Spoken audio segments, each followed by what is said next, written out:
તો આજે સમાચારના સમાચાર આવી રહ્યા છે શીત યુદ્ધને લઈને જયેશ રાદડિયા અને નરેશ પટેલ વચ્ચે વાકયુદ્ધ સર્જાયું હતું અને સહકારી ક્ષેત્રમાં જે હમણાં ચૂંટણી યોજાઈ તેને લઈને પણ ઇન્ટરનલ પોલિટિક્સ બે લેવા પાટીદારના દિગ્ગજ નેતાઓ વચ્ચે ચાલતું હતું, જેને લઈને નરેશ પટેલે આજે સમાધાનનું નિવેદન આપ્યું છે। વધુ જાણકારી સાથે જોડાઈ ગયા છે સંવાદદાતા મોહિત ભટ્ટ, જે પડેપણની અપડેટ્સ આપશે। મોહિત, હજુ ગઈકાલ સુધી તો એવા સમાચાર હતા કે શીત યુદ્ધ છે બે લેવા પાટીદારના નેતાઓ વચ્ચે અને આજે સમાધાનની વાતો થઈ રહી છે। શું છે અપડેટ્સ અને પોલિટિકલ ન્યૂઝ? માનસી, આમ તો 2017 થી જે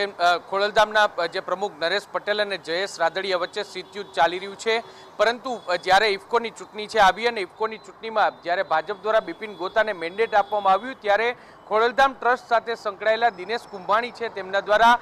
જયેશ રાદડિયા વિરુદ્ધ મતદાન કરવા માટેની અપીલ છે તે કરવામાં આવી અને કેટલાક સહકારી આગેવાનોને ફોન કોલ્સ કરીને આ અપીલ કરવામાં આવી હતી, જેને લઈને આ શીતયુદ્ધ છે તે વધુ ઉગ્ર બન્યું હતું। ત્યારબાદ જયેશ રાદડિયા છે તેમના દ્વારા પણ રાજકીય દાવ ખેલવામાં આવ્યો અને દિનેશ કુંભાણીની જે ફર્ટિલાઇઝર કંપની છે તેનું રાસાયણિક ખાતર છે તે રાજકોટ અને મોરબી જિલ્લાની સહકારી મંડળીઓમાં તેમનું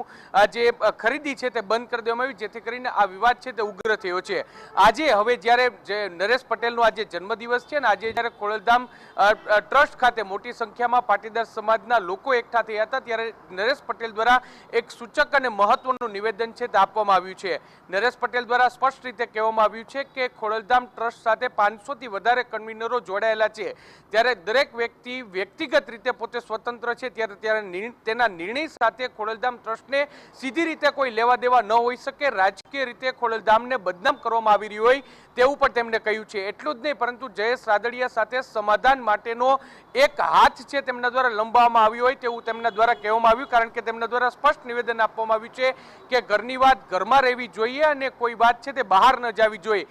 સમાજમાં હંમેશા જે સમાધાન માટેના પ્રયાસો છે તે થતા જ હોય છે ને, જ્યારે પણ આગેવાન કહેશે ત્યારે બેઠક કરીને આ મુદ્દા છે તેની ગેરસમજણો છે તે દૂર કરવામાં આવશે। રાજકીય રીતે દખલગીરીની જ્યાં સુધી વાત છે ત્યારે જે નરેશ પટેલ છે તેના દ્વારા સૂચક નિવેદન આપવામાં આવ્યું હતું કે જો સમાજના કામ કરવા હોય તો રાજકીય રીતે એક્ટિવ રહેવું પડે, જો રાજકીય રીતે એક્ટિવ ન રહીએ તો સમાજના કામ છે તે ન થાય। ત્યારે હવે જે આ વિવાદ છે તે વિવાદમાં એક સમાધાનકારી રસ્તો આવે તેવું અત્યારે લાગી રહ્યું છે, કારણ કે 2017 થી જે શીતયુદ્ધ ચાલી રહ્યું હતું અને તેમાં જ્યારે હવે બદલાની રાજનીતિ છે તેની શરૂઆત થઈ છે ત્યારે આ વિવાદ છે તે વધુ ઉગ્ર ન બને અને સૌરાષ્ટ્રમાં લેવા પાટીદાર આગેવાનો વચ્ચે કોઈ ફાટા ન થાય તે માટેનો એક પ્રયાસ હોય તેવું લાગી રહ્યું છે। જો કે આ નરેશ પટેલના નિવેદનને જયેશ રાદડિયા અને તેની સાથે જોડાયેલા લોકો છે તે કઈ રીતે રહે છે તે જોવાનું સૌથી મહત્વનું રહેશે। સૌરાષ્ટ્રનો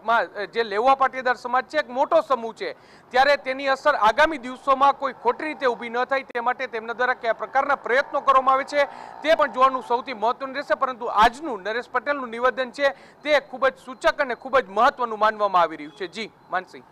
જી મોહિત, આભાર આપનો। એટલે નરેશ પટેલનું આ નિવેદન સૂચક માનવામાં આવી રહ્યું છે, કારણ કે છેલ્લા ઘણા સમયથી શીત યુદ્ધના સમાચાર હતા અને હવે સમાધાનની વાતો નરેશ પટેલ કરી રહ્યા છે। હું ક્યારેય રાજનીતિમાં નહીં આવું, પરંતુ સમાજના કામ કરવા માટે રાજનીતિમાં સક્રિય રહેવું જરૂરી છે તેવું નરેશ પટેલે નિવેદન આપ્યું છે।